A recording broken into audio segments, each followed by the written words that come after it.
devons ensemble avoir conscience que nul autre que nous-mêmes ne viendra sauver notre nation et que cela exige de chacun de nous une mobilisation tous azimuts. Peuple congolais, il est temps de nous lever, de nous serrer les coudes et d'agir pour défendre notre patrie, notre intégrité territoriale et l'intangibilité de nos frontières. La République démocratique du Congo est victime d'une nouvelle agression rwandaise et des actes criminels et terroristes du M23. Ils ont juré de compromettre l'élan de notre progrès, nous diviser et perpétuer le pillage de nos ressources naturelles. Le sang a trop coulé, de vies sont fauchées, notre faune, patrimoine mondial, est détruite. La situation humanitaire est alarmante. Nous avons un devoir sacré de résistance patriotique et populaire. Pour cette cause nationale, mobilisons-nous. Au-delà de tout clivage, y compris politique, agissons contre l'ennemi de la paix, notre cible commune. Restons vigilants. Disons non à la stigmatisation et à tout acte de violence. Exprimons toute notre solidarité aux compatriotes victimes de cette agression. Mobilisons-nous, apportant un soutien total et indéfectible à nos vaillants FARDC et à nos institutions pour rétablir la paix et la sécurité. Ensemble, défendons la patrie et gagnons cette guerre insensée du M23, appuyée par l'armée rwandaise. Battez-la Ekolo, Bendele Koyate.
À cette édition du journal, initialement prévue mercredi, dans la soirée, le trafic sur la route nationale numéro 1, tronçon Vrac Matadi-Kibala, reprend dans la nuit de ce jeudi. Ceci suite aux dégâts causés par la pluie de ce mercredi dans la soirée. Des travaux ont été exécutés en urgence toute la journée de ce jeudi.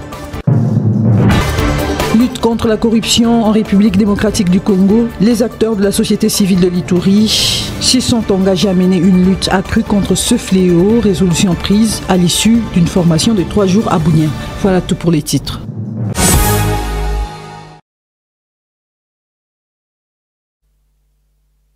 Bienvenue à cette session d'actualité sur l'écran numérique. La reprise du trafic sur la route nationale numéro 1, tronçon en vrac Matadi-Kibala, prévue ce mercredi dans la soirée, n'a pas été possible. La pluie qui s'est abattue dans la nuit de mercredi a à nouveau endommagé la route et tout emporté, obligeant les maîtres d'ouvrage à reprendre les travaux, ce qui remet sur la table l'importance d'utiliser des voies secondaires pour désengorger cette route. On parle également des morts et dégâts matériels importants.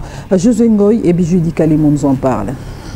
Malgré l'intervention rapide du gouvernement pour la réhabilitation de la nationale numéro 1, coupée en deux dans son tronçon en vrac entrée Matadi-Mayo, lors de la catastrophe du 12 décembre, la pluie qui s'est abattue a tout emporté sur son passage. Moellons, caillasses posées sur place. Le travaux exécuté, qui avait déjà pris une vitesse de croisière pour ne fût-ce que permettre aux véhicules poids légers et piétons de passer, se sont engloutis dans une érosion solution. Si cette route n'est pas réhabilitée à temps, en cette période de festivités de fin d'année, Kinshasa pourrait connaître une crise de certains produits de première nécessité tels que les surgelés, car la nationale numéro 1 est la seule voie de ravitaillement de la ville via le port de Matadi. Selon les observateurs, il est donc impérieux de penser à d'autres voies de secours telles que la voie ferrée et la construction de la route Lutendele dite caravane. Cette route serait d'importance capitale car elle permettra de dévier la RN1 à partir de l'arrêt en vrac et déboucher sur l'avenue du fleuve au quartier Mboudi. À noter que cette pluie de mercredi 14 à jeudi 15 décembre a encore causé de morts et des désolations à Mongafula.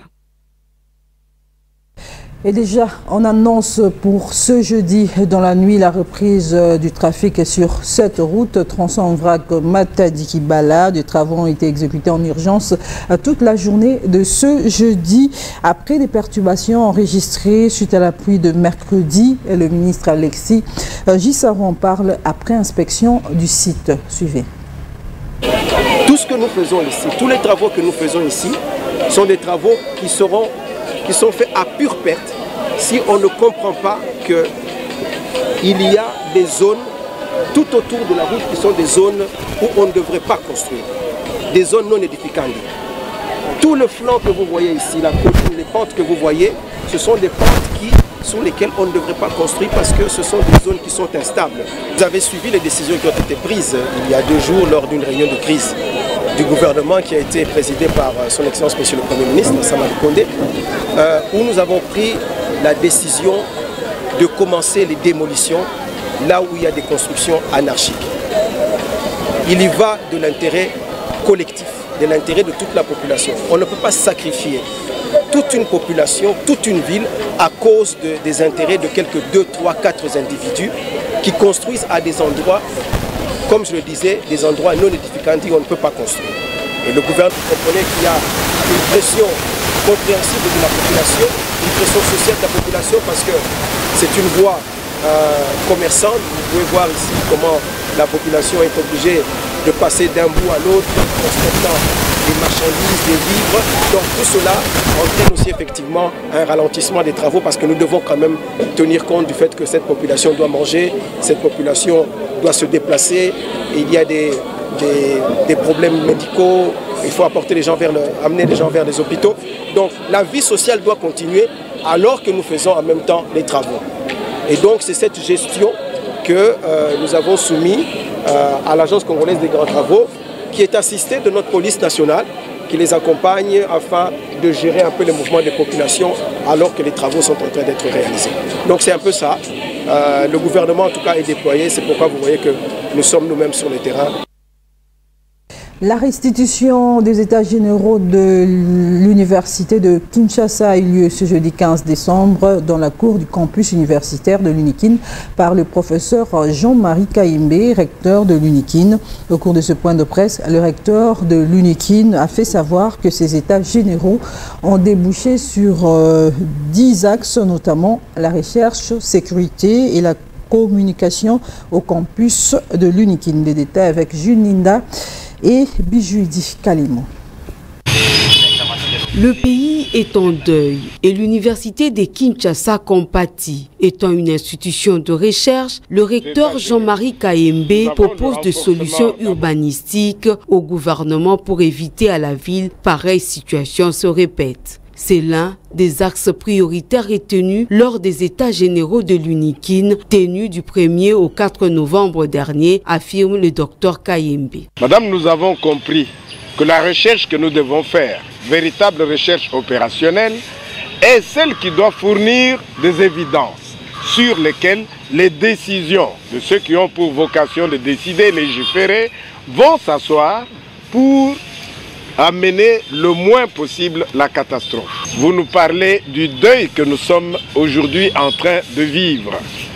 Avec le secrétaire général à la recherche, nous organisons très rapidement autour de cette question nos spécialistes climatologues, nos spécialistes de pétrole et gaz, énergie renouvelable, le génie civil en construction Mais au cours des échanges avec la presse, ce jeudi 15 décembre 2022, le patron de l'UNIKIN a expliqué l'importance de ces états généraux car il était question avec les parties prenantes de projeter l'avenir de l'université de Kinshasa dans 5 prochaines années pour la rendre innovante, entrepreneuriale et intègre. Et les 10 axes embrassant les missions essentielles de l'université, la recherche, l'enseignement, là je me répète, mais aussi les services à la communauté. Ces travaux ont débouché sur 10 axes pour une université intègre, parmi lesquels la digitalisation et la numérisation ainsi que la sécurité. Après avoir été voté à l'Assemblée nationale, le Sénat, après 8 jours d'examen à la commission ECOFIN, a revu à la hausse le budget de l'État exercice 2023. De ce fait, une commission paritaire Assemblée nationale Sénat sera constituée en vue d'harmoniser les divergences. Le détail avec Rosie Moutela. C'est depuis mardi 5 décembre dernier que la plénière de la Chambre haute du Parlement avait renvoyé la loi des finances exercice 2023 à la Commission économique, financière et bonne gouvernance pour un examen approfondi. Ce mercredi 14 décembre, le Sénat a adopté le rapport de l'ECOFIN un peu avant de voter le budget revu à la hausse grâce aux recettes additionnelles dégagées par la dite commission après 9 jours d'un travail de titan. Pour mener à bon port sa mission, l'ECOFIN a tour à tour auditionné les ministres sectoriels ainsi que certains mandataires publics des régies financières. Au total, un surplus de 468 milliards de francs congolais ont été ajoutés au budget national grâce au travail abattu par le Sénat. Les félicitations s'adressent et au gouvernement et à l'Assemblée nationale et au Sénat. Pourquoi? Parce que le gouvernement, il est parti d'un budget de 22 253 milliards pour nous présenter un projet de budget de 29 520 milliards de francs congolais. L'Assemblée nationale, à son tour, a travaillé pour accroître les recettes, les ramenant à 32 034 milliards. Donc il y a eu quand même un accroissement de 2513 milliards de francs congolais. Étant voté en des termes non identiques avec l'Assemblée nationale, une commission paritaire a été convoquée pour harmonisation des divergences. Outre le projet de loi des finances 2023 voté à l'unanimité par 86 sénateurs ayant participé au vote, la plénière a également adopté au cours d'un huis clos le rapport financier du Sénat. L'agression de la RDC par le Rwanda pour conséquence les tueries, massacres de tout genre et viols. Et seulement la communauté internationale garde les silences, puis encore le soutien de l'Occident aux criminels. Kagame ne cesse de croire. Cette fois-ci, tous les Congolais ont compris et dénoncent, tous mobilisés, à l'instar de l'artiste musicien Koffi Olomide, le président de l'orchestre sur le plateau de la radio internationale se demande comment Kagame parvient encore du sommeil. Contre l'agression rwandaise de la République démocratique du Congo, tout le monde se lève. Normal, nul ne peut être insensible face aux millions de morts. Cette guerre qu'impose le pays de Paul Kagame aux Congolais a entraîné des milliers de déplacés internes. Et le drame vécu au quotidien. Des femmes sont violées, des enfants égorgés. Pour la communauté internationale, c'est le silence, comme si les vies congolaises ne comptaient pas. L'artiste musicien Koffi Olomide se demande si le sanguinaire Kagame peut encore trouver le sommeil. J'ai dit un mot au président du Rwanda, qui est le commanditaire, tout le monde le sait aujourd'hui, de ce qui se passe dans l'Est. Je le respecte, parce que c'est un chef d'État, il peut être bon, moins bon, c'est pas mon affaire, mais voir des femmes tuer, des enfants, des jeunes filles violées depuis 10 ans, 15 ans, 20 ans, et que ton nom est cité comme le commanditaire. Comment est-ce qu'il trouve le sommeil? Où est son côté africain? Où est l'amour dont Dieu a pourvu son cœur? Basiquement. Comment est-ce qu'il... Parce qu'il a peut-être eu des contrats politiques avec des gens du Congo, tout ça. Ça ne regarde pas ces femmes qui meurent. Ça ne regarde pas ces enfants innocents. Ça ne regarde pas ces vieillards qui ne peuvent pas dormir. Ces enfants qui ne peuvent pas aller à l'école. Comment est-ce que ça ne lui fait rien? Cette dénonciation de l'artiste musicien Koffi Olomide, artiste de renom, s'ajoute à celle de l'illustre Maître Gims. Ce Congolais de la diaspora, Maître Gims, lui a même dédié une chanson dans son album à ce qui se passe en République démocratique du Congo. Décidément, les valeurs des droits de l'homme, tant vantées par l'Occident, ne sont pour les grandes puissances que vains slogans quand il s'agit de l'Afrique noire, la République démocratique du Congo en particulier, depuis des décennies. En Ituri, les acteurs de la société civile s'engagent à mener une lutte accrue contre la corruption qui ronge non seulement cette province, mais le pays tout entier. Engagement pris à l'issue d'une formation de 3 jours à Bunia, organisée par RCN Justice. Depuis Bunia, Joachim Pitoa.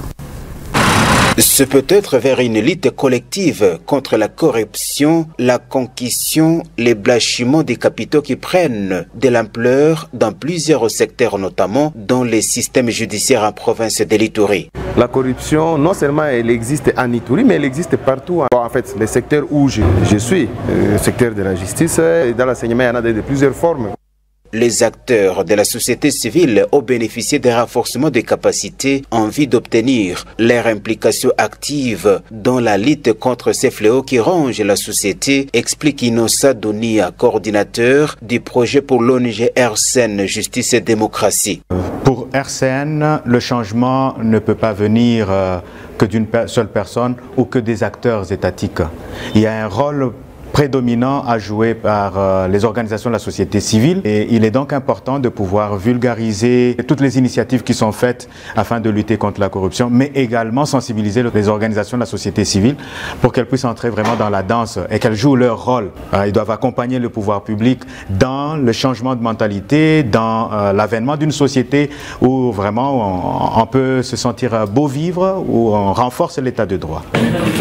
L'engagement semble être total. Les forces vives itoriennes disent être conscientes qu'elles ont un rôle à jouer pour éradiquer la corruption. Comme vous le savez, avec la corruption, on ne peut pas avancer. Donc il faut que les participants, que nous participants, nous réfléchissions comment nous allons mettre à place des structures formelles, informelles, des mécanismes pour dénoncer, pour sensibiliser la population. Et cette sensibilisation doit commencer dans les plus petites cellules de la famille, de la société qui est la famille. Je sais que je conseille aux autres jeunes de ne pas accepter de demandes des corrupteurs. Rappelons que cette formation de 3 jours organisée à Bunia entre dans le cadre du 2e programme d'appui à la réforme de la justice, page 2, avec le financement du 11e Fonds européen de développement. Ce 14 décembre 2022, la rumba congolaise a totalisé 1 année depuis son inscription comme patrimoine culturel immatériel de l'humanité par l'UNESCO. Et pour garder ce prestige, le ministre de la Culture vient de publier le calendrier des activités prévues dans l'agenda 2023 afin de maintenir la rumba congolaise sur cette prestigieuse liste. Sephora Mazouawiti et Papi Boaboui nous en parlent. À partir de ce 14 décembre 2022, je lance dans mon ministère de la Culture, Art et Patrimoine, selon les axes 61 et 62 du 15e pilier du gouvernement pour la production et la promotion artistique et culturelle, 12 dates du calendrier de l'agenda 2023 de la rumba. À savoir, le 24 janvier sera consacré à la rumba dans la culture africaine et des afrodescendants. Le 11 février, la journée de la rumba Mokili Mobimba en mémoire des grands Kale Jeff. Le 30 mars, la journée de l'intemporalité. Le 24 avril, la rumba un jour, rumba toujours, pour célébrer les modes et la mode du style de vie des Congolais. Le mois de mai, consacré à la rumba dans les 11 arts. Le 30 juin, les jours de la rumba cha-cha, dans mon ministère, avec pour thème la rumba comme outil de la diplomatie, de la cohésion et de la paix. Le 2 juillet, la rumba, étude et découverte à travers nos musées où sont conservés les sons les plus anciens de nos civilisations. En août, nous consacrerons 4 week-ends pour le mot codé, le texte des paroliers de notre musique, car nos paroliers doivent aussi être honorés. Le mois de septembre sera dédié au nouveau roi de la rumba moderne. C'est le mois de la rumba au conservatoire. Le mois d'octobre est consacré au festival de la rumba avec la rumba parade. Enfin, le mois de novembre sera celui de la rencontre des ambassadeurs de la rumba congolaise et ceux de la rumba cubaine. 88 lauréats issus de différentes sections de l'Institut de bâtiments et travaux publics de l'IBTP Butembo ont reçu leur diplôme de fin d'études. C'était à l'occasion de la collation de grades académiques à 2021-2022. Delphine Sindani nous en dit plus.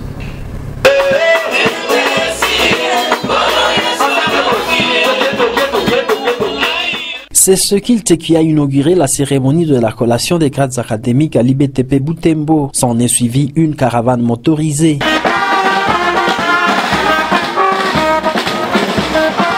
Dans cette salle SIPA où la cérémonie proprement dite s'est déroulée, dans ce discours bilan, le directeur général de l'IBTP Butembo a reconnu l'accompagnement du ministre de l'ESU, le docteur honoris causa Muindo Nzangi Butondo. Quant au chapitre d'entérinement des diplômes, cette année, les 117 diplômes ont été entérinés par le ministère des tuteurs. À date du 12/12/2022, nous venions de réceptionner les 150 autres diplômes qui seront entérinés dans les prochains jours. L'année académique 2021-2022 à l'IBTP Butembo a été caractérisée par la clôture heureuse du premier et deuxième semestre où tous les cours ont été dispensés, a fait savoir le secrétaire général académique, le chef des travaux, Julien Kaiyana. Nous disons grandement merci pour le travail abattu durant toute l'année académique 2021-2022. Convaincu que rien n'équivaut le travail bien fait, l'Institut du bâtiment et travaux publics de Butembo a fermement suivi le chemin de l'excellence. Ensemble, nous pouvons encore faire mieux. Un sentiment de satisfaction de la part des lauréats, ils espèrent être utiles pour eux-mêmes et pour la société. Chers enseignants, nous sommes fiers de ce que vous avez été pour nous, fiers de vos sacrifices, fiers de votre dévotion, fiers d'avoir été motivés par vous. Nous ne vous trahirons jamais, comme nous le disons toujours, jamais la trahison.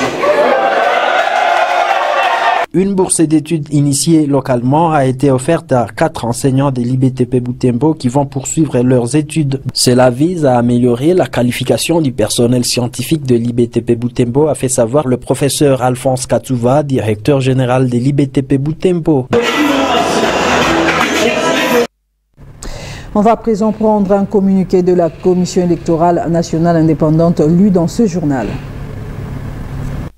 En prévision du début de l'opération d'identification et d'enrôlement des électeurs prévue le 24 décembre 2022 dans les 10 provinces de l'ère opérationnelle 1, la Commission électorale nationale indépendante porte à la connaissance de l'opinion nationale congolaise qu'elle procède dès ce jeudi 15 décembre 2022 au lancement du dernier niveau de la cascade de formation du personnel opérationnel dans les provinces de l'Équateur, Kinshasa, Congo central, Kwango, Kwilu, Maïndombe, Mongala, Nord-Ubangi, Sud-Ubangi et Chouapa. Cette formation concerne le personnel ci-après, les présidents des centres d'inscription des électeurs, les préposés à l'identification, les opérateurs des saisies, les préposés polyvalents. La CENI invite les concernés à se présenter aux antennes de la CENI et au site additionnel prévu pour la formation qui durera 5 jours. Chaque participant devra se munir de sa carte d'électeur ou de toute autre pièce pouvant prouver son identité. Par ailleurs, la CENI annonce la fin ce jeudi 15 décembre 2022 2022 de la formation du niveau 1 pour la cascade de formation du personnel opérationnel pour les provinces de l'ère opérationnelle 2. Le deuxième niveau débutera le 23 décembre 2022 au chef-lieu des provinces suivantes: au Katanga, au Lomami, Kasai, Kasai central, Kasai oriental, Lomami, Lualaba, Sankuru et Tanganyika. Cette formation concernera les formateurs électoraux provinciaux, les points focaux, juristes, les membres des secrétariats exécutifs provinciaux, comprenant les secrétaires exécutifs provinciaux, les informaticiens, les chargés des formations et des sensibilisations, les chargés des questions juridiques, les logisticiens et les secrétaires comptables, les chefs d'antenne et les informaticiens d'antenne des provinces concernées. À la même date, le 23 décembre 2022, la CENI procédera au lancement du niveau 1 de la formation pour les provinces de l'ère opérationnelle 3. Communiqué signé Patrice Seyamoulela, rapporteur de la CENI. On va terminer par un autre communiqué émanant de l'ODAPR, Organisation des démocrates autonomes du peuple pour le renouveau. Excellence, honorable président fédéraux, cadre du parti, camarades, l'Organisation des démocrates autonomes du peuple pour le renouveau, ODAPR en sigle, tient à vous informer de la tenue de l'Assemblée extraordinaire et élective de ce samedi 17 décembre 2022 à 9h30 à son siège au numéro 5 de l'avenue des Cimetières, quartier Kasungami, commune annexe de la ville de Lubumbashi, province du Haut-Katanga, RDC. En effet, c'est depuis la disparition de son président national, fondateur du parti, feu honorable Sitondo Oni Jean Galbert, que nous vous invitons à rehausser de votre présence à ce congrès. Votre présence est vivement souhaitée. Pour l'ODA, Kaeba Munyamba Donatien, secrétaire général, président du comité d'organisation du congrès. Et ça sera tout pour cette édition du journal. Merci de l'avoir suivi. Ce journal a réussi et du chef d'édition Rosie Moutela, mais aussi d'une équipe technique costaud constituée d'Henri Tombonio, Jimmy Sita, Vuvu Kakouloulou et Bobo. Comme je l'ai dit, au revoir et à bientôt.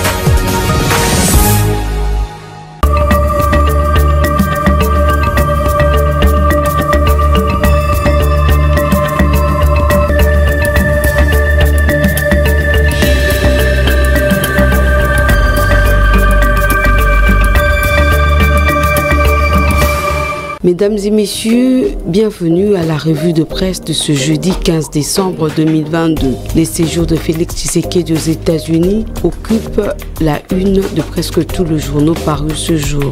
Le média public ACP mentionne à sa manchette « Guerre dans l'Est, la République démocratique du Congo demande des sanctions américaines contre le Rwanda ». Selon le confrère, le président Félix Tshisekedi, en séjour à Washington, a exprimé mardi au cours d'une discussion bilatérale avec les États-Unis à travers le secrétaire d'État Anthony Blinken le vœu de voir ce pays infliger des sanctions contre le Rwanda pour son soutien au M23, a appris mercredi l'ACP de la présidence. Les échanges ont porté sur la situation sécuritaire à l'est de la République démocratique du Congo suite à l'agression injuste de la part des terroristes du M23 soutenus par le Rwanda. Abordant dans le même sens les tabloïds de l'avenir titre « Félix Tshisekedi exige des sanctions contre le Rwanda ». Le journal écrit « Le secrétaire Anthony Blinken a rencontré aujourd'hui le président de la République démocratique du Congo, Félix Tshisekedi, pour discuter de la situation sécuritaire et humanitaire désastreuse dans l'est du pays. Le secrétaire secrétaire Blinken a exprimé ses condoléances pour les vies perdues à Kishiché et son inquiétude pour des centaines de milliers de personnes déplacées,